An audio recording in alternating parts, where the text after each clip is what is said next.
Hello friends, welcome to our channel. நாம இப்ப கேட்க போறது எழுத்தாளர் ரம்யா தங்கதுரை அவர்களின் அக்ரிமெண்ட் கல்யாணமும் அன்கண்டிஷனல் லவ்வும். கதையின் குரலாக நான் உங்கள் ஸ்ரீ. வாங்க கதைக்குள்ள போகலாம். அக்ரிமெண்ட் கல்யாணமும் அன்கண்டிஷனல் லவ்வும். அத்தியாயம் 19. அழகிய திமிரே அடியே. யாழ் ஆத்வியின் வீட்டிற்கு வந்ததும் அவளை அவசரமாக மேலே அழைத்து கொண்டு சென்றவர்கள் சீக்கிரம் குளிச்சுட்டு வாமா என்று சொல்ல யாழிற்கு எரிச்சலாக வந்தது. இன்னும் எவ்வளவு நேரம்தான் இப்படி டார்ச்சர் பண்ண போறாங்களோ என்று நொந்து கொண்டவள் குளித்து முடித்து வர அவளுக்கு மல்லிகா அழகான புடவை கட்டிவிட்டு தலையில் மனம் கமலும் பூக்களை சூடி அழகாக அலங்கரிக்க சிவகாமி ஒரு சொம்பில் பாலை கொண்டு வந்து அவள் கையில் கொடுத்து யாழை ஆத்வியின் அறையில் கொண்டு வந்து விட்டுவிட்டு, இந்த பாருமா, உன் கோவத்தெல்லாம் குறைச்சிட்டு பார்த்து பக்குவமா நடந்துக்கோ என்று சொல்லி உள்ளே அனுப்பி கதவை சாத்தினார். உள்ளே அலங்கரிக்கப்பட்ட அறையில் ஆத்வி அமர்ந்திருக்க அதை பார்த்தவுடன் புரிந்து கொண்டாள் அது முதலிரவுக்கான ஏற்பாடு என்று.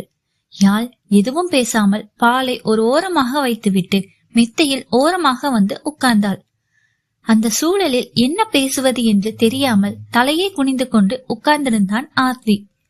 யாழின் மனம் முழுவதும் நேற்று ஆத்வி பேசியது, காலையில் பெரோஸை அவமானப்படுத்தியது, தாத்தாவை விட்டு வந்தது, மையோ அழுதது, அக்ரிமெண்ட் விஷயத்தை சொல்லாமல் தன் உயிர் நண்பர்களை ஏமாற்றியது என்று அனைத்தும் மௌனமாக அவளை வதைத்துக் கொண்டிருக்க, இருவருக்கும் இடையில் சில கணங்கள் மௌனமே குடிக்கொண்டிருந்தது.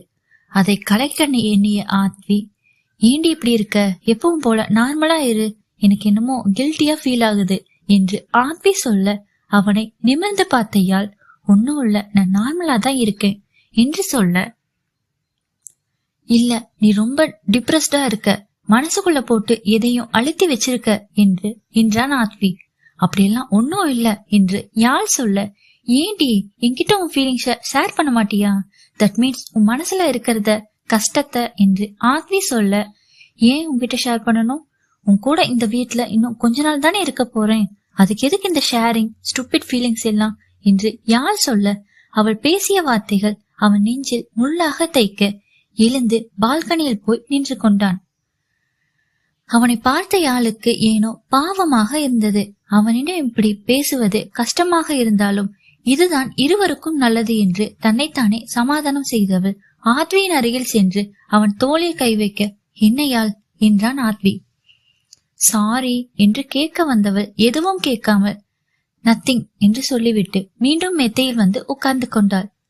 மனம் பாரமாக இருப்பதை போன்று உணர்ந்தையால் தன் அன்னையின் புகைப்படம் நினைவிற்கு வர எழுந்து தன் கொண்டு வந்த உடைமைகளை திறந்து தேடிக்கொண்டிருக்க, எதுவும் கிடைக்காது ஏமாற்றத்துடன் திரும்பி வந்து எரிச்சலாக உட்கார்ந்தாள்.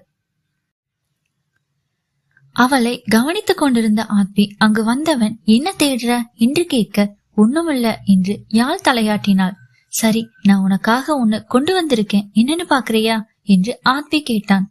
ஏற்கனவே தலைவலிக்குது, நீயும் ஏதாவது சொல்லி இரிட்டேட் பண்ணாத ஆத்வி பிளீஸ் என்றதும் அவளின் முன்னால் வந்து நின்றவன் அவளிடம் தன்னிடம் இருந்த புகைப்படத்தை கொடுக்க, அதை வாங்கி பார்த்தவர், அம்மா போட்டோ, நீ எப்படி என்று கேட்கவும், நீ அங்கேயே மறந்து விட்டுட்டு வந்துட்ட, அதான் நான் எடுத்துட்டு வந்தேன் என்று ஆத்வி சொல்ல, தேங்க்ஸ் ஆத்வி என்று சொல்லி சிரிக்க, அம்மா தாயே சிரிச்சிட்டியா, உன்னை சிரிக்க வைக்க முடியாம எவ்வளவு நேரம் கஷ்டப்பட்டுட்டு இருந்தேன் என்று சொன்னான் ஆத்வி.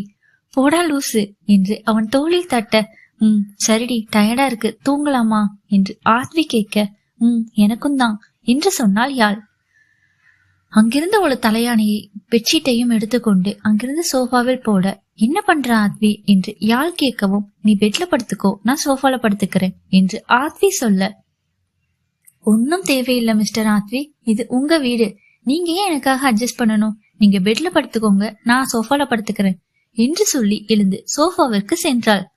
உனக்கு என்ன தாண்டி பிரச்சனை, ஏன் என்ன வெறுப்பேத்திக்கிட்டே இருக்க ராட்சசி என்றதும் அவன் பேச்சை காதில் வாங்காதையால், ஓவரா சீன போடாம போய் பாடு என்று யாழ் சொல்ல, எதையாவது பண்ணித்தோல என்றவள் கோபமாக மின்விளக்கை அணைத்து விட்டு மெத்தையில் போய் படுக்க யாழ் சோஃபாவில் சென்று படுத்துக் கொண்டாள்.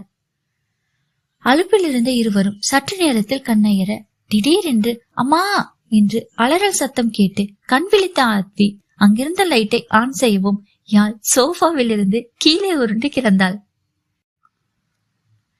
அவளை பார்த்தவன் என்னடி ஆச்சு, ஏன் கீழே படுத்திருக்க என்று கேட்க வேண்டுதல் என்றவள் அம்மா ஆ என்று முணங்கியபடியே படுத்திருக்க.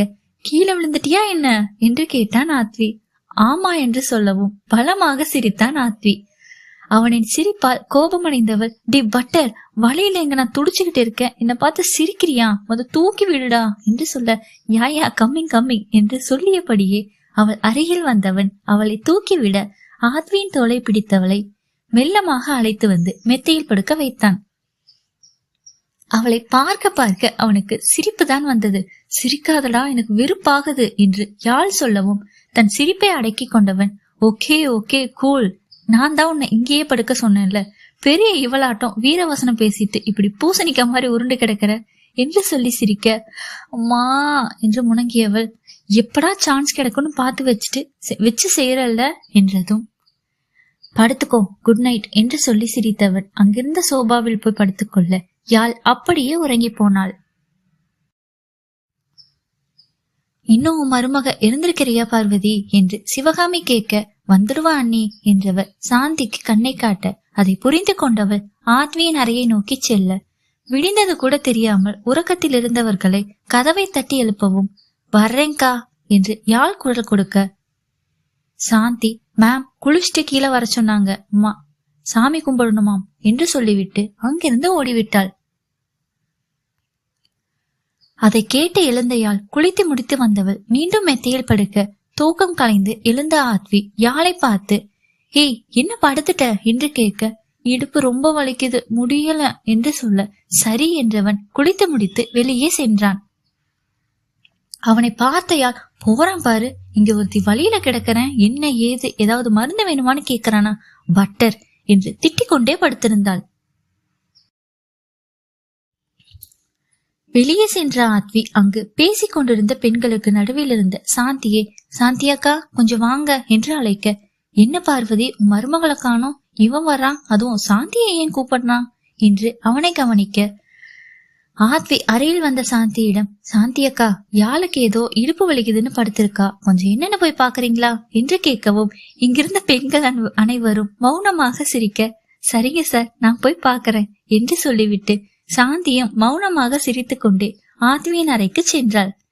ஏன் இப்படி சிரிக்கிறாங்க என்று யோசித்து கொண்டே ஹாலிற்கு சென்று அவன் சித்தப்பா மற்றும் ஹரியுடன் உட்கார்ந்து கொண்டான் ஆத்வி. வா ஆத்வி என்று ராமநாதன் புன்னகைக்க ஹரி எதுவும் பேசாமல் மௌனமாக உட்கார்ந்திருந்தான். அறைக்குள் சென்ற சாந்தி யாழின் அருகில் சென்றவன் எங்கேம்மா வலிக்குது என்று கேட்க அவளிடம் இடுப்பை காட்டவும் தைலத்தை தேய்த்துவிட்டு அவள் ஒரு மாதிரியை கொடுக்க இதை சாப்பிட்ட பிறகு இந்த டேப்லெட்டை போடுங்க மேம், வலி கொஞ்சம் குறைஞ்சிரும் என்று சொல்லவும் சரிங்க சாந்திக்கா தேங்க்ஸ் என்றவள் அக்கா உங்களுக்கு எப்படி தெரியும் எனக்கு இடுப்பு வலின்னு என்று கேட்க சிரித்து கொண்டே ஆத்வி சார் தான் சொன்னாரு என்று சாந்தி சொல்லவும் அப்பொழுது வந்த மல்லிகா போக போக எல்லாம் சரியாயிடுமா என்று சொல்லி அவளும் சிரிக்க அவர்களின் சிரிப்பின் அர்த்தத்தை புரிந்து கொண்டியாள். ஐயோ ஆத்வி என்று கணிந்து கொண்டவள் அதை வெளிக்காட்டாமல் சாந்தியிடம் அக்கா எனக்கு கொஞ்சம் சாரி கட்டிவிட்டு போறீங்களா என்று கேட்கவும் சரி என்று சொல்லி அவளுக்கு புடவையை கட்டிவிட்டாள் சாந்தி.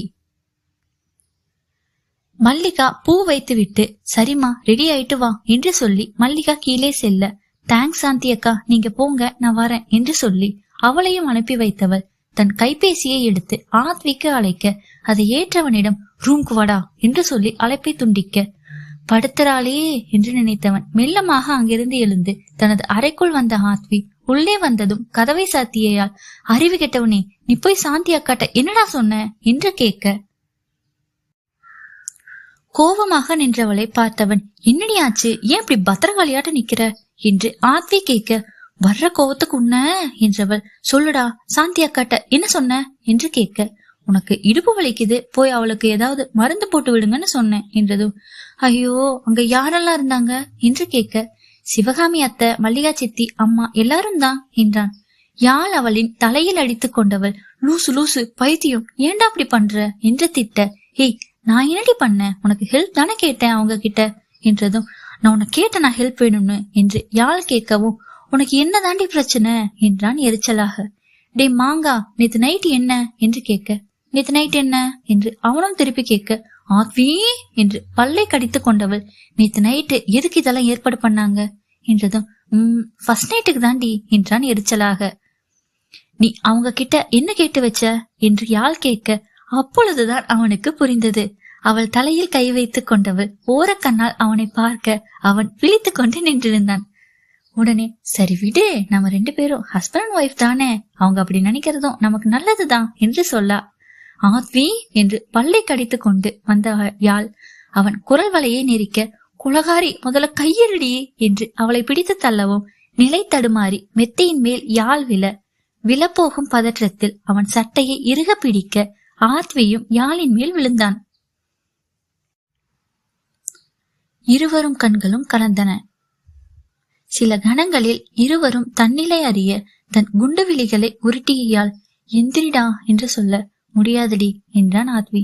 யூ எந்திரிடா இடியட் என்றதும், ராட்சசி எப்படி எந்திரிக்கிறது, நீ ஷர்ட்டை விடுடி என்றதும் அப்பொழுதுதான் உணர்ந்தாள் ஆத்வியின் சட்டையை தன் கைகள் இறுக பிடித்திருந்ததை. சட்டென சட்டையை விட எழுந்து கொண்ட ஆத்வி யாழிற்கு கையை கொடுக்க அவன் கையை தட்டிவிட்டு எழுந்து உட்கார்ந்தாள். அங்கிருந்து நகர்ந்த ஆத்வியிடம் ஏதோ சொல்ல வாயெடுத்த யாழ் வேண்டாம் என்று விட்டுவிட அவளை கவனித்த ஆத்வி யாழின் அருகில் வந்தவன், ஏதாவது சொல்லணுமா என்று கேட்க என்று தலையாட்ட அவள் அருகில் வந்தவன் என்ன என்றான். சற்று யோசித்த யாழ், அது வந்து நான் இங்கிருந்து எப்ப போகணும் என்று கேட்க சற்று நேரம் அமைதியாக இருந்த ஆத்வி, சீக்கிரம் போயிடலாம் என்று சொல்லிவிட்டு அங்கிருந்து செல்ல அவன் செல்வதை பார்த்தாள் யாழ். தொடரும். என்ன நண்பர்களே, கதை பிடிச்சிருக்கா? கதை உங்களுக்கு பிடிச்சிருந்துச்சுன்னா லைக் பண்ணுங்க, கமெண்ட் பண்ணுங்க, ஷேர் பண்ணுங்க, மறக்காம நம்ம சேனலை சப்ஸ்கிரைப் பண்ணுங்க. மீண்டும் அடுத்த அத்தியாயத்தில் சந்திப்போம். அதுவரை உங்களிடமிருந்து விடைபெறுவது நான் உங்கள் ஸ்ரீ. நன்றி, வணக்கம்.